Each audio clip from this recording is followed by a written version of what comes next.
చూస్తున్నారు ఆయన పినాక్ మిశ్రా ఎస్పీ. ఆయన సాష్టాంగ ప్రణామం చేసి రత్న భాండాగారానికి సంబంధించి తలుపులు తెరిచి ఇలా లోపలికి కూడా వెళ్ళలేదు అనే మాట వినిపిస్తోంది. కానీ ఆయన స్పృహ కోల్పోయారు. అసలు ఇంతకీ ఏం జరుగుంటుంది?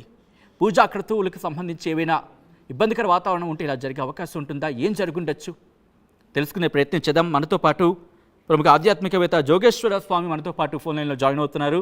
జోగేశ్వర స్వామి గారు నమస్తే అండి. నమస్కారం అండి. జై శ్రీమన్నారాయణ. జోగేశ్వర శర్మ గారు, ఈరోజు రత్న భాండాగారం చాలా మంది అన్నారు తెరవద్దు, ఎందుకంటే నాగా బంధనం ఉండొచ్చు, లేకపోతే ఇంకా అంటే ఎటువంటి బంధనాలు ఉంటూ ఉంటాయి, ఒకవేళ పూజాకృతులు సరిగ్గా ఏర్పాటు చేయకపోతే ఎటువంటి విపత్తుకు దారితీసే అవకాశం ఉంటుందండి? అదే మీకు ఒక శ్లోకం చదివి చెప్తాను నేను. ఆపదామపహర్తారం దాతారం సర్వసంపదాం లోకాభిరామం శ్రీరామం భూయో భూయో నమామ్యహం. అక్కడ అనంత పద్మనాభ స్వామి యొక్క రత్న భాండాగారము తెరవటము అది ఎందుకు అనంటే శాస్త్రీయంగా అక్కడ జరగలేదు. అందు కారణం చేత కొన్ని ఈ ఇబ్బందులకు అనార్థాలకు గురి అయ్యే అవకాశం ఉంది. దానివల్ల కొన్ని ప్రమాదాలు కూడా జరిగే అవకాశం ఉంటాయి. కాబట్టి అది శాస్త్రీయంగా చేసే పని, అది దైవానికి సంబంధించింది. కాబట్టి ఎందుకు అంటే శాస్త్రదృశ్యం గురోర్వాక్యం తృతీయం ఆత్మనిత్యం చతుర్థం సంశయరహితం పంచమం మోక్షదాయకం అని శాస్త్రం చెప్తుంది. అందు కారణం చేత వాళ్ళు అక్కడ శాస్త్రీయ పరంగా అది చేయకపోవటం వల్ల, ఎందుకనంటే అలా జరిగింది, ఆ యొక్క కానిస్టేబుల్ మూర్చపోవడం జరిగింది.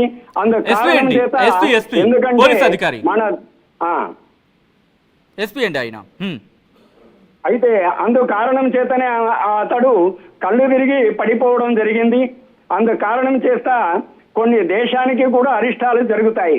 కాబట్టి కొంతమంది భక్తులు ఎప్పుడైతే వద్దు వద్దు అనే ధ్వనులు చేశారో అప్పుడు వీళ్ళ ఊరుకోని ఉండే ఆ రత్న జ్ఞానభాండాగారము వాళ్ళు తెరవకుండా ఉండడమే చాలా మంచిది.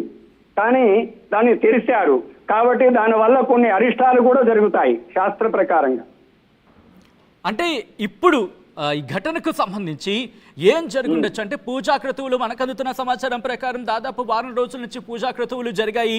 ఆ పూజా క్రతువులకు సంబంధించి ప్రాపర్గానే జరిగాయి అనుకోవాలా, లేకపోతే వాటికి సంబంధించి ఇబ్బందికర వాతావరణంతో ఇటువంటి ఇంపాక్ట్ అంటే ఇటువంటి ప్రభావం జరిగింది అనుకోవచ్చా? ఈ పూజా క్రతువులలో కొన్ని లోపము జరిగి ఉంటుంది. అందుకు కారణం చేతనే అలా జరిగింది. ఏది అక్కడ కానిస్టేబుల్ కు అది. అలాగే ఇలాంటి వాటికి ఎటువంటి బంధనాలు వేస్తూ ఉంటారండి? దానికి అష్టబంధనము నాగబంధనము అనేది కొంత ఏది శాస్త్రంలో ఉంది. అలాంటిది అష్టదిగ్బంధన చేసి చేయవలసి ఉండే క్రమము. అక్కడ వారిని కూడా అక్కడ జనాలు ఏదైతే ఉన్నారో చూడడానికి వచ్చిన భక్తులను కూడా చాలా చుట్టూ అష్టదిగ్బంధన చేసి దూరంగా ఉంచే వాళ్ళైతే ఇలాంటి సంఘటనలు జరగకుండా ఉండేది. కాబట్టి అవన్నీ వీళ్ళు అష్టదిగ్బంధన చేయకుండా చేశారు కాబట్టి అలా జరిగింది.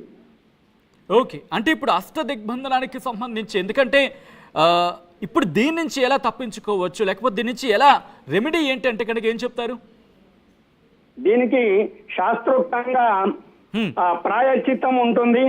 దానికి సంబంధించింది ఇప్పటికైనా కానీ వాళ్ళు తెలుసుకొని శాస్త్రోక్తంగా అధర్వణ వేదోక్తంగా దానికి అష్టదిగ్బంధన చేసి తర్వాత దాని ప్రాయశ్చిత్తం చేసుకుంటే దేశానికి క్షేమం జరుగుతుంది.